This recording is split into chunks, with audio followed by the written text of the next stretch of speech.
Ladies and gentlemen, welcome back to the channel. This is going to be my episode 3 review for the book of Boba Fett. That is your spoiler warning. Please make sure you've at least seen episodes 1 to 3. I will be talking about spoilers. The show pretty much starts out exactly like how episode 2 starts out. We get Boba in like the throne main room, and that droid he's got, by the way, I kind of really like him, man. He's kind of sarky, but kind of just, I don't know, he's kind of useless, but kind of really awesome as well, man. I just think he's great. We then get a new person coming into the show, and he basically sells water, which I do like seeing, like, different characters in Star Wars. Always really appreciate him. And he's basically moaning that a gang is stealing his water, and he cannot sell it. He's moaning to Boba, obviously, because he, like, runs the territory. He has to deal with it. That's why you pay Boba Fett. And I'm going to say this right now, I really like the gang. It just gave me massive Cyberpunk 2077 gang vibes when he's explaining that these, like, basically gangster-like street hood people augmenting themselves. You got the dude with the crazy eye. One guy's got like a flamethrower that comes up his wrist.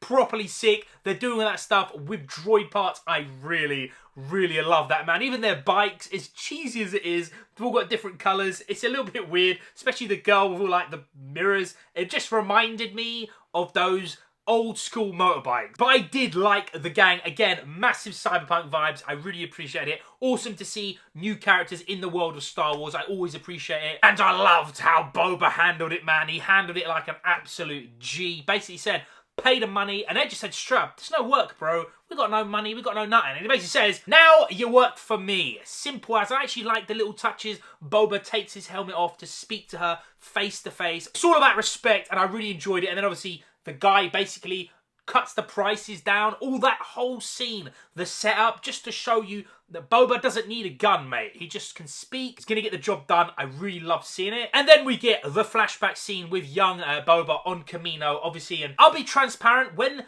the flashback thing started, I was kind of like, not again, man. I said in my other reviews, I think episode 3, maybe 4 at push, will be the last bit of the flashbacks, and I was kind of expecting it, but I was getting so interested in like the present day stuff with this street gang. I just didn't want it to flashback. However, it lasts like 2 minutes. Boba goes to see someone, he comes back, and the Raiders are dead. No way. I don't know if that's like all of them dead. If it is, I don't know how I feel about that. I'm kind of conflicted. On one hand, it is ballsy, mate, to just wipe them all out, because I was getting, and I know a lot of people as well, getting heavily interested in the Tusken Raiders. They're awesome. But I'm thinking, like, it's so ballsy, it's kind of awesome to see, like, that's it, mate. This is a ruthless land. They are gone. I think it's kind of strange we saw off screen. That's why I'm thinking there must be some, maybe, survivors. And that, like, gang symbol, you know, that's going to play a massive role later in the show.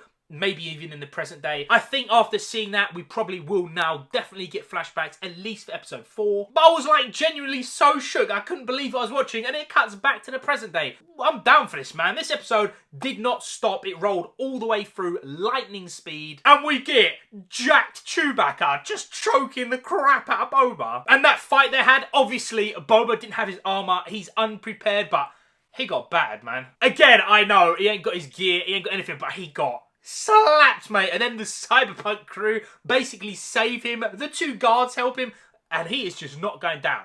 Jacked Chewie is no joke. By the way, I do know he has a name, but he's called Jack Chewie. And anyway, they do finally capture him, and I like that. And then the twins show up. This episode had a lot of stuff, man. They basically say, we're bouncing, mate. We're done with Tatooine. It's bad for business. You do whatever you want. Keep Jack Chewie. And they even give him a rancor, which is so sick. And Boba lets Jack Chewie go, which I don't know how I feel about that. I kind of like it. Again, it's the respect thing, but I kind of wanted to see more of his character. Maybe he will show up at the end. Maybe we'll like get a little team together to do something, because we know by the end of the episode, war is coming. But my favourite scene in this episode, the Rancor scene with my man Danny. What an awesome scene. Basically saying the first thing the Rancor sees is going to imprint on you. You're going to be best of buds, mate. They're going to love ya. And just the way Boba treats him and the whole thing with riding the Rancor, you know that's coming, bro. I'm calling it now. Episode 7, Boba on the Rancor, it is happening. That entire scene, I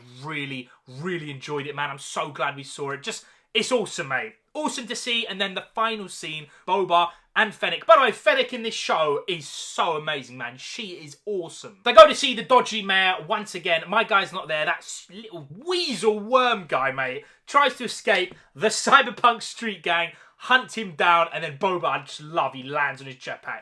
That is boss. And then we get a bunch of the other guys landing in that massive cruiser, man. This is a good episode. Really, really good. Again, Boba says right at the end, it's wartime, baby. Overall, if I had to grade this episode, we're looking at an 8 out of 10. On a rewatch, could be an 8.5 out of 10. This was an absolute banger, and I'm just saying, man, this show is keeping up a really, really good pace, and I like how we didn't spend too much time in the past, and what we did get was insane. Ladies and gentlemen, I really enjoyed this episode.